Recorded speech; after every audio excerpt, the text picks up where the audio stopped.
Hello viewers of Cold Breath. Today I will tell you a story I encountered. If you find this story interesting, please like the video and subscribe to the channel so that I have the motivation to tell you more interesting stories.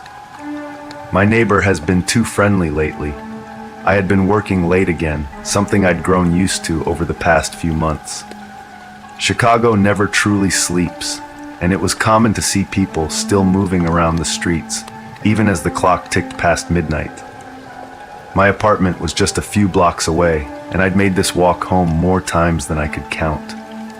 The night was cool, the streetlights buzzing softly overhead as I made my way down the familiar route.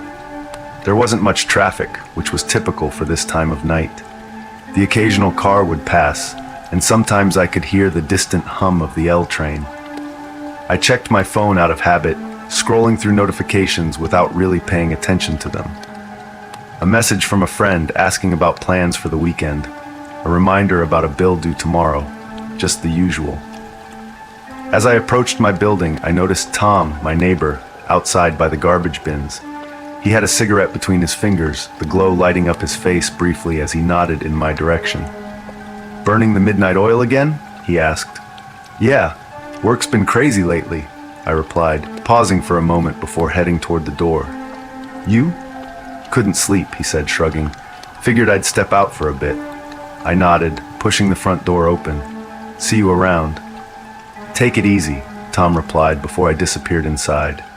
The elevator was sluggish as usual, and I found myself staring at the scratched-up panel of buttons. I lived on the 4th floor, and as the elevator crept upward, I glanced back at my phone. More notifications, more things to deal with tomorrow. When the elevator doors finally opened, I stepped into the quiet hallway. My apartment was at the far end, and I could see a faint light coming from under my door. I must have left the lamp on when I left earlier. Not unusual. I always forgot little things like that. But when I reached my door, something caught my attention. The door wasn't closed all the way.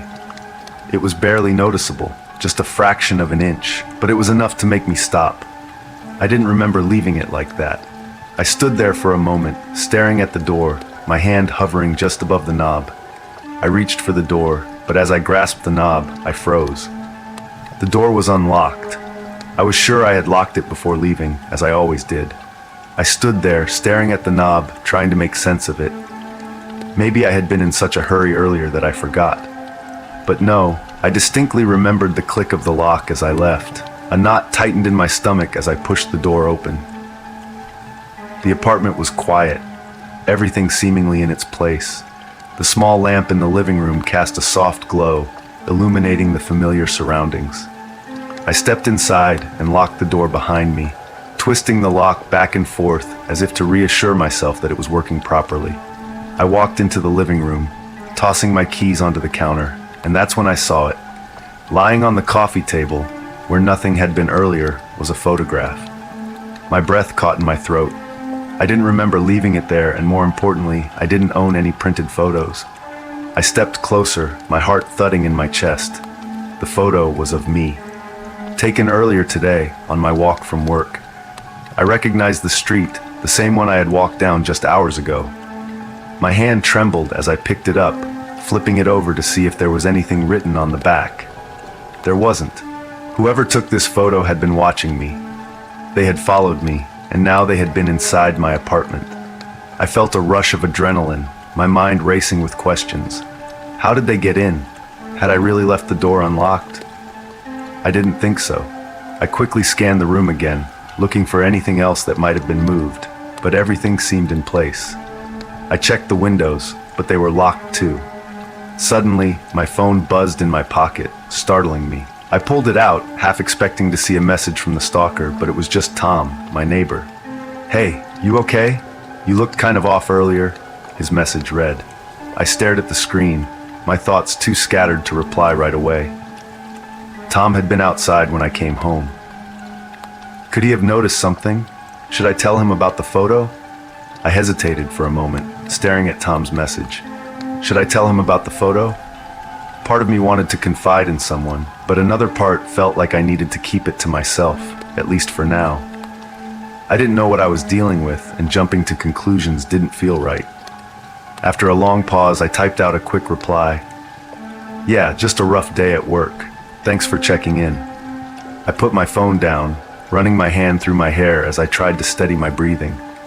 The photo still sat on the table, taunting me. My mind raced, thinking through all the possibilities. Who had taken it? Why leave it here? How did they get in?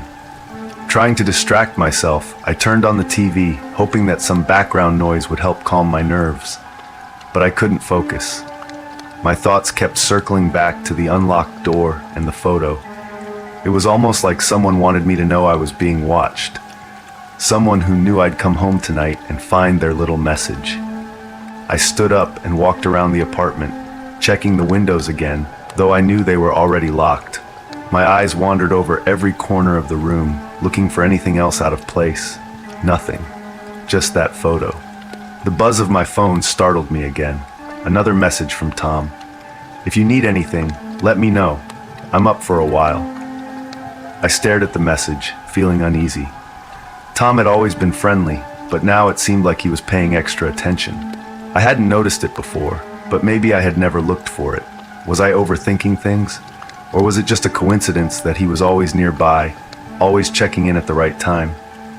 I didn't respond to his message. Instead, I paced the room, glancing at the clock. It was past midnight now, and sleep felt impossible. My mind kept going over the day, trying to remember if I had seen anyone suspicious, anyone who might have followed me. Suddenly, a soft knock came at the door. The knock at the door sent a jolt through my body. I wasn't expecting anyone at this hour. I hesitated, my heart pounding in my chest as I tiptoed toward the peephole. It was Tom, standing there with his hands in his pockets, looking casual. For a brief second, I felt relieved. Then, I remembered the photo on the coffee table and the unlocked door. My nerves tightened again. I opened the door just a crack, trying to keep my voice steady. Hey, what's up? Tom smiled, though it didn't quite reach his eyes. Sorry to bother you. I thought I heard something strange, like someone messing with your door earlier. Just wanted to check in, make sure you're okay. I blinked, trying to process what he was saying. You heard someone? Yeah, probably just some drunk or something, but it didn't seem right, Tom continued, his eyes flicking past me into the apartment. Thought I'd make sure everything was cool. My hand gripped the edge of the door tighter. I wasn't sure what to make of this.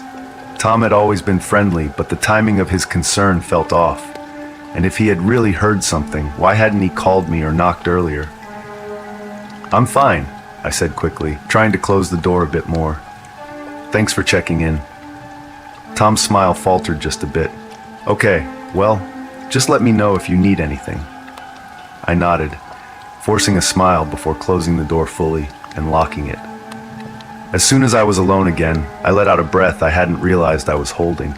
Something about the whole situation didn't sit right with me. I glanced back at the photo on the table, the reminder of someone having been inside watching me.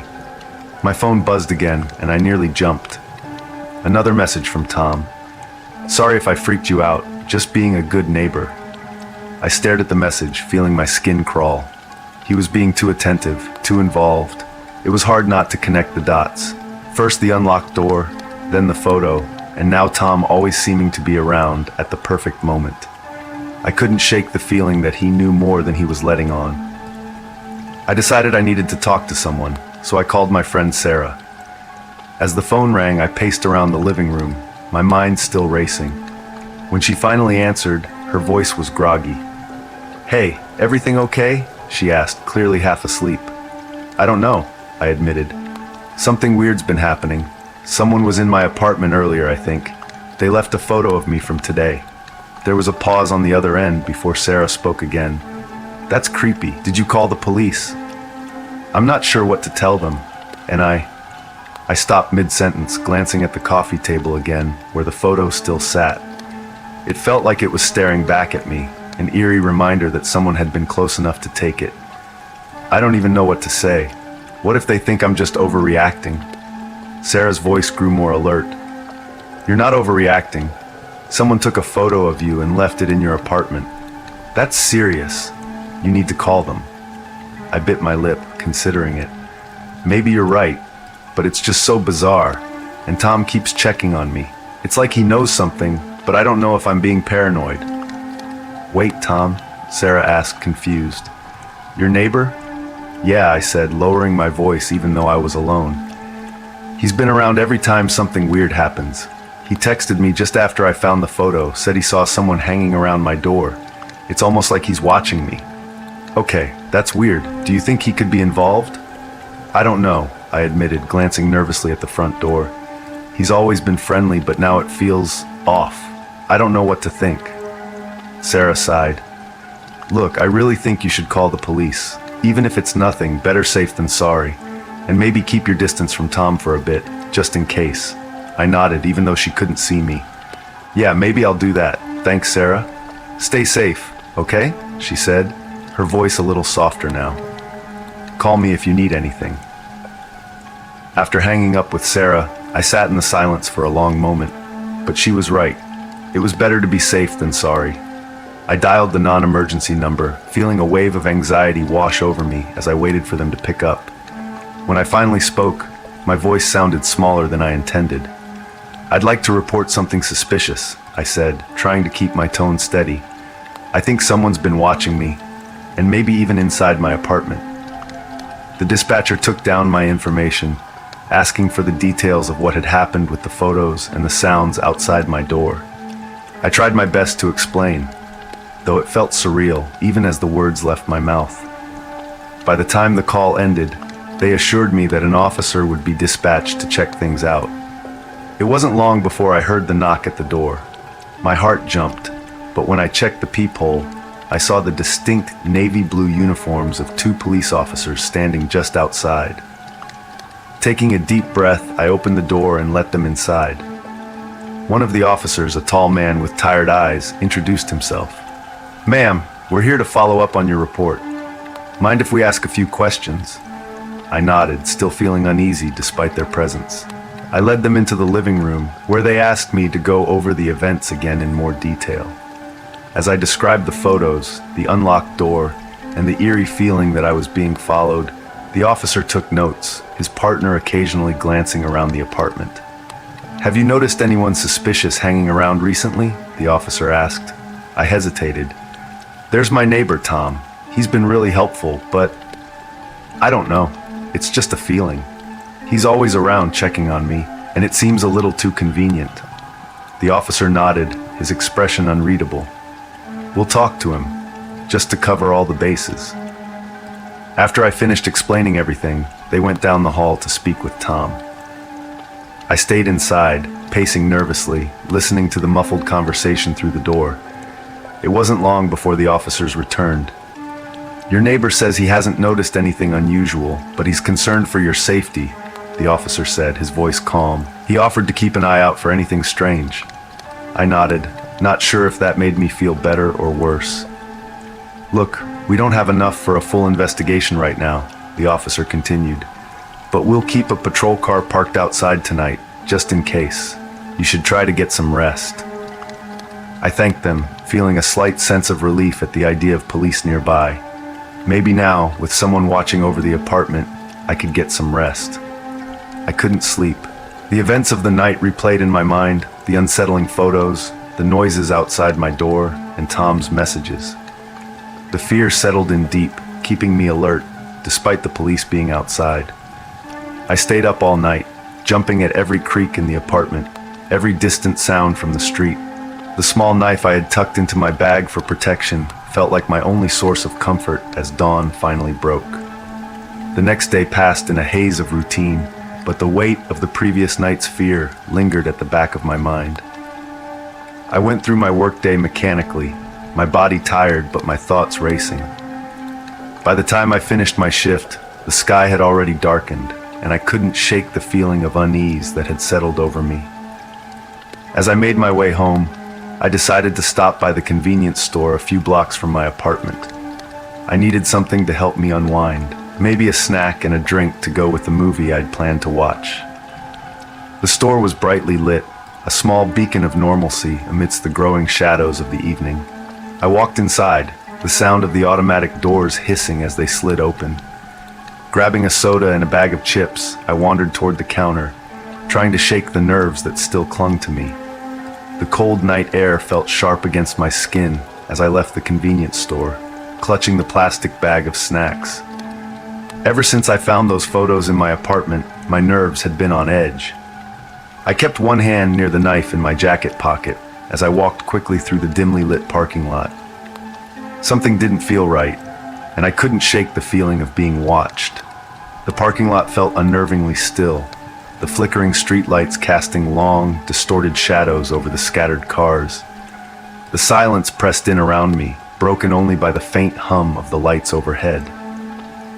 I quickened my pace, the sound of my own footsteps loud and uneven. My breath hitched, and I glanced back, expecting to see someone behind me, but there was no one. My heart pounded harder, every instinct screaming at me to move faster. The shadows felt like they were closing in, stretching farther across the pavement as I hurried toward the far end of the lot. I tried to tell myself it was just paranoia, just the leftover fear from the night before. Then, everything went dark. A bag was yanked over my head with brutal force, and strong arms wrapped around my throat, squeezing tight.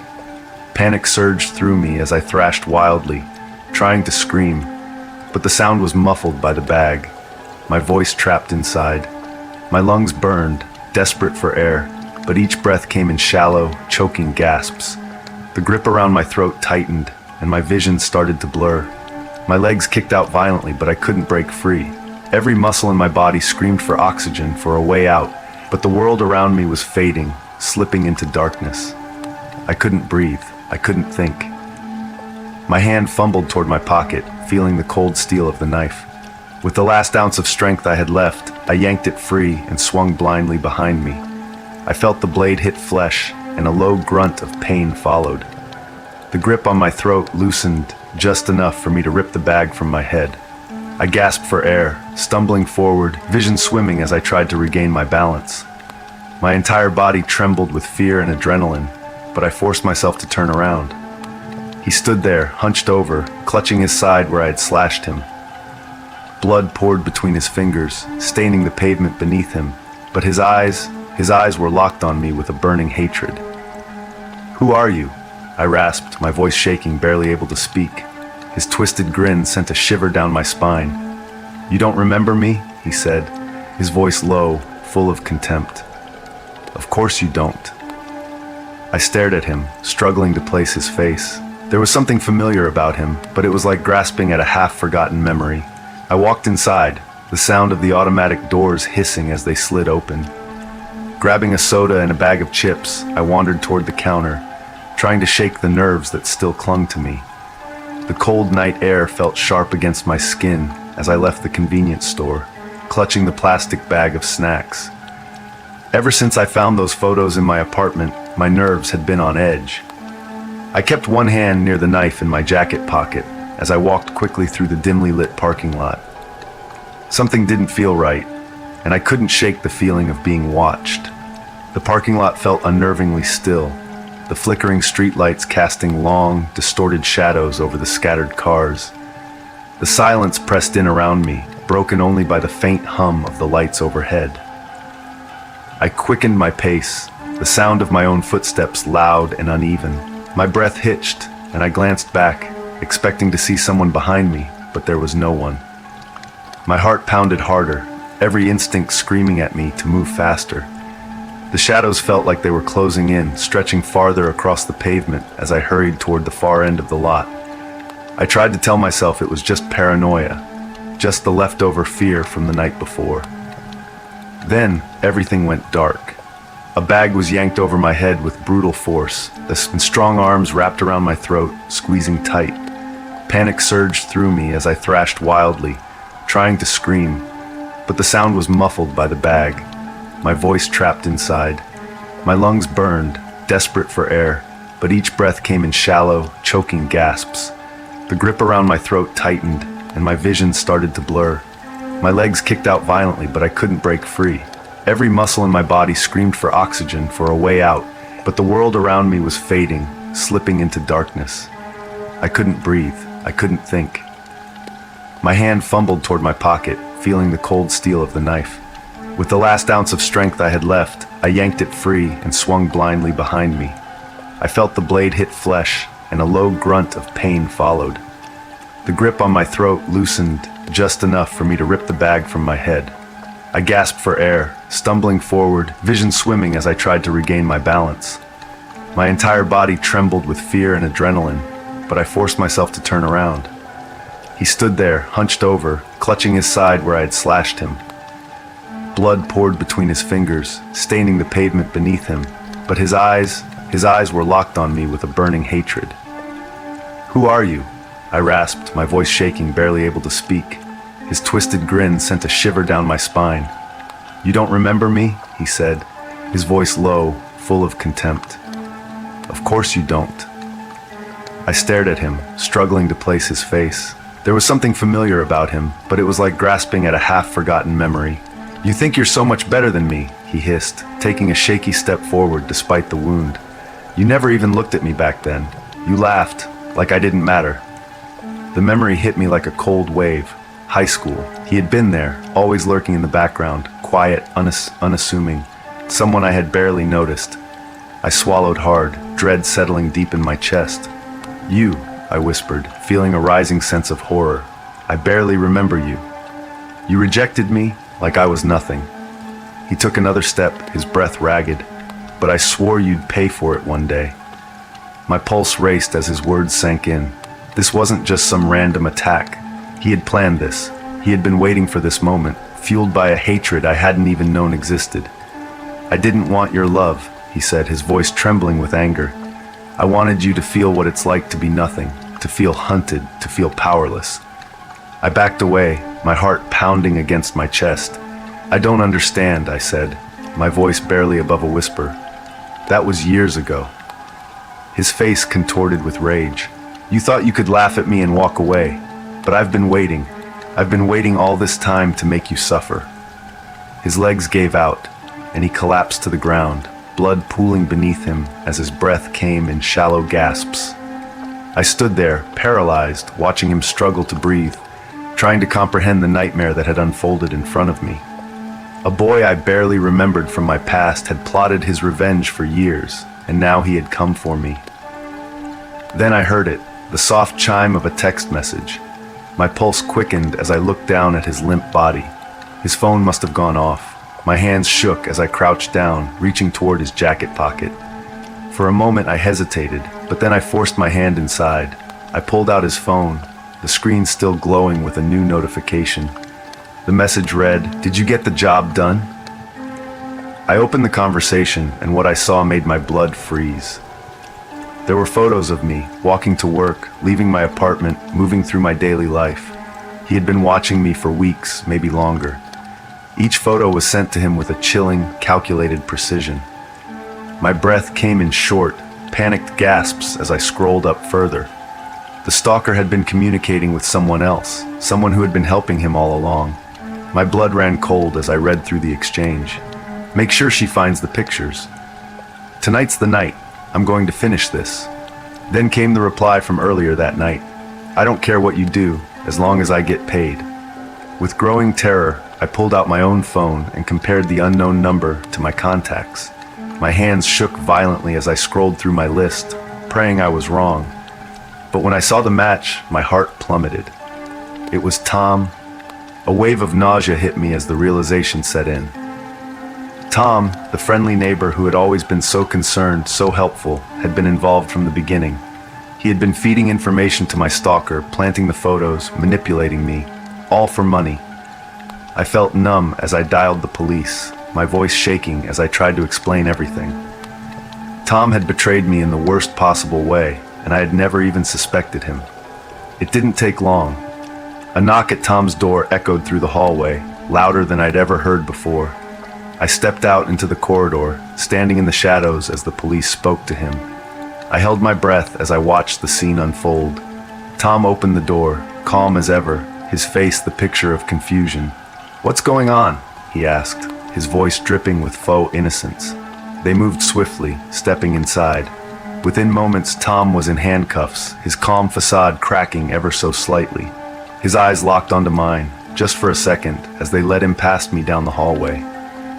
"You were always so easy to fool," he said, his voice low, cold, and with a grim smirk on his face.